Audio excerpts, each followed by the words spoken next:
Hello students, welcome to my channel. जैसा कि आपको पता होगा, लास्ट वीडियो में हमने प्रॉफिट एंड लॉस एप्रोप्रिएशन क्यों बनाया जाता है इसकी बात की थी। अब इस वीडियो में हम ये देखेंगे जहाँ पर हमने पीछे छोड़ा था कि क्या लॉसेस के केस में भी प्रॉफिट एंड लॉस एप्रोप्रिएशन बनाया जा सकता है। तो उसका आंसर था यस, बनाया जा सकता है। और यहाँ से आपको थोड़ा और एप्रोप्रिएशन टर्म के बारे में भी पता चलेगा। तो पहले हम एक क्वेश्चन के थ्रू इस बात को समझने की कोशिश करते हैं और साथ साथ क्वेश्चन के सॉल्यूशन में देखेंगे कि किस तरह से इसको करना है। तो फर्स्ट ऑफ ऑल क्वेश्चन देखें। तो क्वेश्चन क्या है कि ए और बी दो पार्टनर हैं, ठीक है।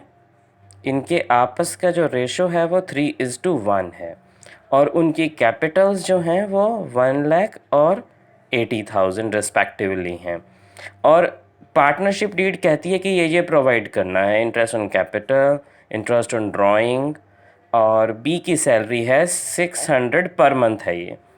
The firm suffer losses. अब यही वाली बात थी कि लॉसेस के केस में भी कैसे करेंगे। तो फर्म को 3,000 रुपये का लॉस हो जाता है।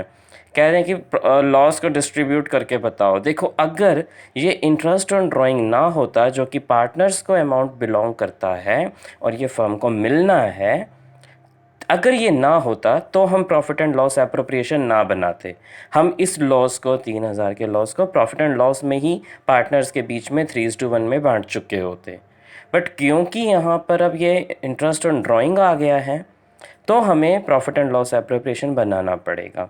और दूसरी इम्पॉर्टेंट ये बात है अब एप्रोप्रिएशन से रिलेटेड कि क्योंकि लॉस हुआ है तो इंटरेस्ट ऑन कैपिटल और सैलरी पार्टनर की ये नहीं दी जा सकती पार्टनर्स को, क्योंकि ये दोनों अमाउंट या फिर पार्टनर को मिलने वाला और कोई भी अमाउंट जो होता है वो प्रॉफिट्स में से अप्रोप्रिएट किया जाता है, प्रॉफिट्स में से ही निकाला जाता है। पर जब प्रॉफिट है ही नहीं तो ये दोनों अमाउंट नहीं निकाले जा सकते। तो सिर्फ और सिर्फ ये इंटरेस्ट और ड्राइंग पार्टनर से लेने के लिए हम प्रॉफिट एंड लॉस एप्रोप्रिएशन बनाएंगे, लॉसेस होते हुए भी।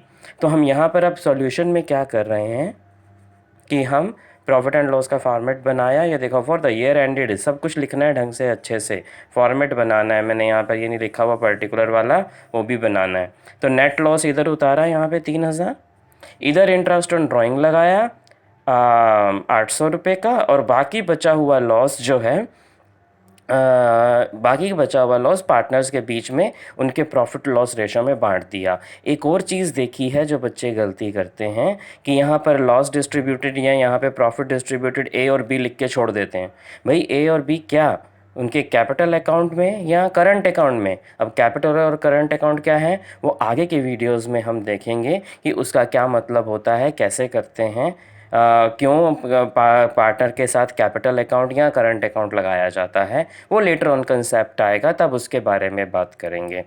अच्छा, एक क्वेश्चन एक बच्चे ने मुझसे पूछा था, मैं यहाँ लिख भी रहा हूँ कि व्हाट इफ़ लॉस इज़ 3,500, यानी कि कुल मिला के उसका ये कहना था कि अगर 3,000 से ज़्यादा हो जाए इंटरेस्ट ऑन ड्राइंग, मतलब दोनों का ए और बी का इंटरेस्ट ऑन ड्राइंग टोटल करके 3,000 से ऊपर आ जाए, तब क्या होगा?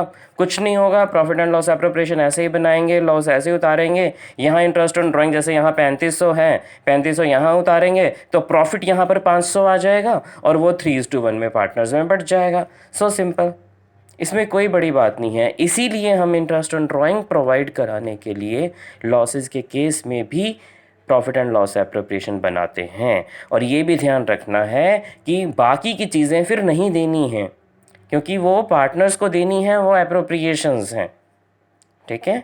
आई थिंक आपको ये छोटा सा कंसेप्ट अच्छे से समझ आ गया होगा। Thanks for watching. और इस कंसेप्ट को अच्छे से कर लेना, आपको बुक में बहुत सारे ऐसे क्वेश्चन मिल जाएंगे, एग्जाम्पल्स में मिल जाएंगे, अच्छे से इन्हें प्रैक्टिस करें। Thank you.